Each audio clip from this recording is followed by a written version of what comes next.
I stared at the contract lying on our dining room table, my coffee growing cold beside it. James was still talking, gesturing excitedly about the beach house he'd already picked out in Malibu. But all I could focus on was his signature at the bottom of the page, right next to where he'd forged mine. "This is going to change everything, Olivia," he said, reaching for my hand. "No more 18-hour workdays, no more stress about funding rounds. We're set for life. My name is Olivia Chen, and at 36, I thought I knew my husband. We'd built quantum tech together from nothing, working out of our garage for 2 years before landing our first major client. Or at least, that's what James had always claimed. The truth was more complicated. When did you negotiate this deal?" I asked, keeping my voice carefully neutral. My father had taught me that, always get all the facts before showing your hand. "Last month, while you were in Seattle." James's smile faltered slightly. "I know I should have told you, but with everything going on with your dad, I didn't want to add to your stress." My father had been dying of pancreatic cancer. I'd spent his last weeks by his side, holding his hand as he slipped away. Meanwhile, my husband had been secretly selling our company to our biggest competitor. "5 million seems low," I said, taking a sip of my now cold coffee, considering our latest valuation was 12 million. James waved dismissively. "That valuation was optimistic. Besides, this is cash in hand, not theoretical value. And Global Tech is throwing in stock options too." I nodded slowly, thinking about the real documents locked in my home office safe. The ones that show I actually owned 75% of Quantum Tech, not the 30% James believed. The ownership structure had been my father's idea, his last gift to me, along with a warning I hadn't understood until now.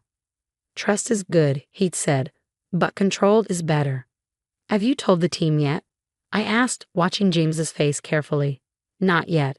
I thought we could announce it together at Monday's all-hands meeting." He grinned, clearly pleased with himself. "Everyone's going to be thrilled. The severance packages are really generous." My stomach clenched. Severance packages? Well, yeah. He looked at me like I was being naive. Global Tech has their own development team. They're buying our technology, not our people. 47 people. That's how many employees had trusted us with their careers, had poured their hearts into building quantum tech. James was ready to throw them away without a second thought. "I need some air," I said, standing abruptly. "I'm going for a walk." "Don't be long," he called after me. "We have dinner reservations at 7 to celebrate." Once outside, I pulled out my phone and called the one person who'd known about my father's suspicions. My best friend and Quantum Tech's lead counsel, Maya Rodriguez. "He did it," I said as soon as she answered. "He tried to sell the company." Maya's sharp intake of breath crackled through the speaker. "Without board approval? Without your signature? He forged my signature on the contract. I'm looking at it right now." I sent her a photo of the document. Dad was right about everything. The offshore accounts too. I'm still gathering evidence, but probably. I discovered suspicious transfers to a Cayman Islands account 2 weeks ago. Money moving out of the company in small increments that added up to over $2 million. "Okay," Maya said, her lawyer voice kicking in. "Don't let him know you suspect anything. I'll call Judge Martinez and get an emergency injunction to block the sale. Then we need tow." She stopped suddenly, and I heard papers shuffling. "Olivia, when did he say he negotiated this deal?" "Last month, while I was in Seattle with Dad." "Why?" "Because I'm looking at his travel records right now. He wasn't meeting with Global Tech last month. He was in Cancun." My hand tightened around the phone. Cancun. With someone named Rebecca Palmer. Multiple hotel charges, dinner reservations for 2. "Olivia, I'm so sorry." The pieces clicked into place. The late nights at the office, the mysterious business trips, the way he'd been pushing for this sale. This wasn't just about money. James was planning his exit, not just from the company, but from our marriage. "Get me everything you can on Rebecca Palmer," I said, my voice steady despite the storm of emotions inside me. "And Maya? Thank you for having my back through all of this." "Always," she replied firmly. "No one steals my best friend's company and gets away with it." I ended the call and looked back at our house. The home we bought with my father's investment money, though James had always claimed it was from his savings. How many other lies had I believed? My phone buzzed with a calendar reminder. 7 p.m., Celebration dinner at Luciano's. I smiled grimly. Oh, we'd celebrate all right, just not the way James was expecting. Back inside, I found him in our bedroom, humming as he changed for dinner. Feel better? He asked, adjusting his tie in the mirror. Much, I said, watching his reflection. Actually, I had an idea. Why don't we announce the sale tonight? I could invite Maya and the other board members to join us at Luciano's. Make it a real celebration. James turned, his expression flickering briefly before settling into a smile that didn't quite reach his eyes. The board? Honey, we don't need to involve them yet. This should be our moment. You're right, I conceded, picking up my phone. Though I should at least invite Maya. She's put so much work into the company. No, he said sharply, then caught himself. I mean, let's keep it just us tonight. We can tell everyone else tomorrow. I nodded, pretending not to notice how his hands shook slightly as he finished with his tie. Whatever you think is best. He had no idea that Maya was already setting things in motion, that by morning his carefully constructed plan would start unraveling thread by thread. Ready to go? He asked, holding out his hand. I took it, feeling the wedding ring that had once meant everything to me. Ready. Luciano's was exactly as pretentious as I remembered, all crystal chandeliers and white tablecloths. James ordered an expensive bottle of champagne, beaming at me across the table like he'd just given me the world instead of trying to steal it. To our future, he said, raising his glass. I clinked mine against his, watching the bubbles rise. To getting what we deserve. My phone buzzed silently in my lap. A message from Maya. Emergency injunction granted. Sheriff will serve papers to Global Tech tonight. Also, you need to see what I found about Rebecca Palmer. Everything okay? James asked, noticing my expression. Perfect, I smiled, slipping the phone back into my purse. Just a work email. Soon you won't have to worry about those anymore, he said, reaching for my hand. We can travel, maybe buy a vacation home. I was thinking Cancun would be nice. I nearly choked on my champagne. Cancun? That's specific. I heard it's beautiful this time of year, he said smoothly, but I caught the slight tension in his jaw. You know what else is beautiful? I asked, keeping my tone light. The view from our company's new satellite office, the one you approved last week without consulting me. He froze momentarily. Oh, that? Just some preliminary paperwork. Nothing's final. Really? Because Maya showed me the lease agreement this morning. 3 years, $2 million. That's a big commitment for a company you're selling. James's smile faltered. I can explain. Let me guess. I cut in. It's not what it looks like. Before he could respond, his phone rang. He glanced at the screen and paled slightly. I need to take this, he said, standing abruptly. Business call. I watched him hurry toward the restaurant's entrance, then pulled out my own phone and opened the file Maya had just sent. There it was, proof that the satellite office wasn't for quantum tech at all. James had leased it under a new company name, Palmer Technologies, named after Rebecca Palmer, the woman he'd been meeting in Cancun. A few minutes later, James returned to the table, his face ashen. We need to go. Now. Everything okay? I asked innocently. What about dessert? Something's come up at the office, he said, already signaling for the check. A problem with the servers. I knew exactly what had come up. Global Tech's lawyers would have just received the injunction blocking the sale. James's perfectly planned exit strategy was beginning to crumble. The drive home was tense, with James making frantic phone calls while I pretended to check my email. In reality, I was watching a series of text updates from Maya. Global Tech CEO is furious. James' offshore accounts frozen. Rebecca Palmer's real identity confirmed. She's not just his mistress. That last message made me sit up straighter. Not just his mistress. I typed back. Maya's response came quickly. She's Global Tech's VP of Acquisitions. This wasn't just an affair. It was corporate espionage. The pieces were falling into place. James hadn't just been planning to leave me. He'd been working with our competitor to steal our company's technology. The sale was just a cover for transferring our intellectual property to Global Tech. As we pulled into our driveway, James was still on the phone, his voice rising in panic. What do you mean they got an injunction? Who could have? No, that's impossible. I have all the necessary signatures. I got out of the car and headed inside, leaving him to his crisis. In our home office, I opened the safe and pulled out the real company documents, the ones showing my majority ownership, the board resolutions James had never bothered to read carefully, and most importantly, the evidence of his fraud that I'd been gathering for months. What did you do?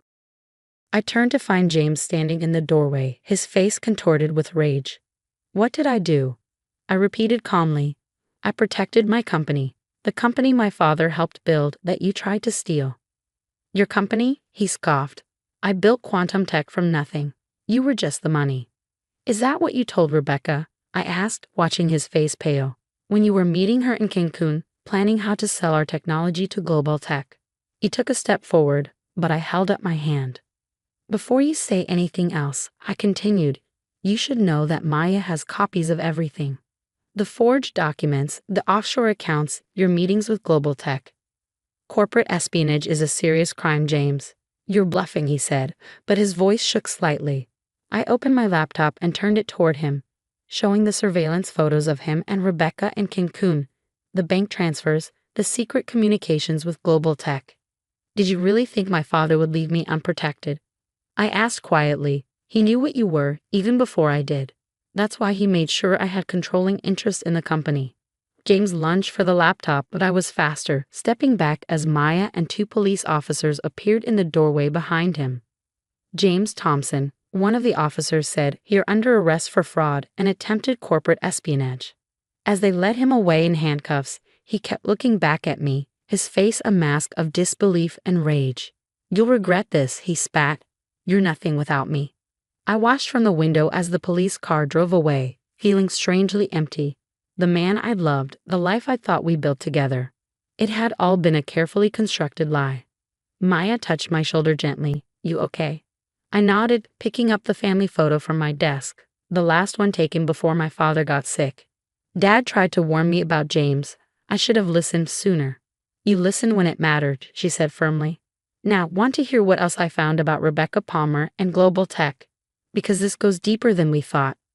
The next morning, Quantum Tech's offices were buzzing with nervous energy. I called an emergency all-hands meeting, and now faced 47 anxious faces as I stood at the front of our main conference room. By now, you've probably heard rumors. I began, my voice steady despite my racing heart. Yes, James has been arrested. Yes, there was an attempted sale to global tech. But no, none of you are losing your jobs. The relief in the room was palpable, but I wasn't finished. What you don't know is that for the past 6 months, James has been working with global tech to steal our technology. He tried to sell the company for less than half its value while transferring our core IP through backdoor channels. Maya stepped forward, pulling up a presentation on the screen behind me. We've uncovered evidence of systematic corporate espionage, she explained. James and Rebecca Palmer, Global Tech's VP of Acquisitions, created a shadow company to funnel our technology and client data to our competitors. The room erupted in shocked murmurs. These people had trusted James, had believed in his leadership. Finding out he betrayed not just me, but all of them, hit hard. There's more, I continued once the noise died down. We discovered that at least 3 other tech startups were targeted by the same scheme. Global Tech would identify promising companies, insert themselves through various means, usually romantic relationships with key executives, and then systematically strip the companies of their assets. I clicked to the next slide, showing the pattern of failed startups in Global Tech's wake, but they made one crucial mistake with us. They underestimated how many safeguards my father put in place before he died. The next few hours were a blur of questions, explanations, and reassurances. By the end of the day, our entire team knew the truth and, more importantly, understood their role in what came next. Because this wasn't just about saving quantum tech anymore. We had a chance to expose a corporate conspiracy that had destroyed dozens of smaller companies. That evening, as I sat in my office reviewing the evidence we gathered, my phone rang. The caller ID showed a number I didn't recognize. Ms. Chen? A woman's voice said when I answered. This is Rebecca Palmer. We need to talk. I put the call on speaker so Maya could hear. I think your lawyers would advise against that, Ms. Palmer. My lawyers don't know I'm calling, she replied, her voice tense. Look, you have no idea what you're dealing with. This goes way beyond James or Global Tech. Then enlighten me. She paused and I could hear traffic in the background. Not over the phone. Meet me at the Riverside Park in an hour. Come alone. I looked at Maya, who was already shaking her head. It's a trap, she mouthed. Why should I trust you? I asked Rebecca. Because I have proof that your father's death wasn't natural, she said quietly. The cancer diagnosis, it was engineered. The phone nearly slipped from my hand.